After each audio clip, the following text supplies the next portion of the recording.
আমি সকালবেলায় স্নান করে সরস্বতী পুজোর উদ্দেশ্যে বেরিয়ে পড়েছিলাম। বাড়ির পেছনেই একটা দাদা বাড়িতে সরস্বতী পুজো দিতে যাচ্ছিলাম। আর ঠিক তারই পেছনে সেদিনকেই আমাদের একটা পিসি বিয়ে ছিল, মানে ঘরের পেছনে একটা পিসি বিয়ে। তো আমি চলে গেছিলাম সরস্বতী পুজো দিতে, আর গিয়েই দেখি লুচি বেলছে একজন লুচি কেটে দিচ্ছে। তারপরেই আসলো ঠাকুরমশাই পুজো দিতে বসে গেলেন। আর এই যে এই দাদাটার বাড়িতে ছিল পুজো। বলতে বলতে আমাদের অঞ্জলি শুরুও হয়ে গেল। তো অঞ্জলি দিলাম, তার আগে তোমাদের একটা কথা বলি। এই যে বাচ্চাটা, এটা হচ্ছে আমার একটা বান্ধবীর বন্ধু দুজনেরই একটা মেয়ে। আর এইটাও আমার একটা বান্ধবীর মেয়ে। ওই যে আর একটা পেছনে বাচ্চা শাড়ি পরা, ওটাও আমার একটা বান্ধবীর মেয়ে। ওই যে পাশে ওর একটা বান্ধবী।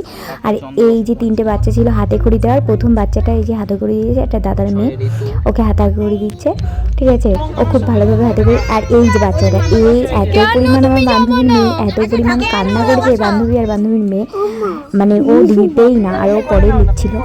আর এই যে 3 নম্বর বাচ্চা, ও একটা ছেলে বাচ্চা। তো ও খুব সুন্দর মোটামুটি হাতে খড়ি দিয়েছে। এরপর লাস্টে হয়ে গেল আমাদের অঞ্জলি। আর তারপরেও বলি, ব্রাহ্মণ আসার কথা 9টায়, এসেছিল 1টায়।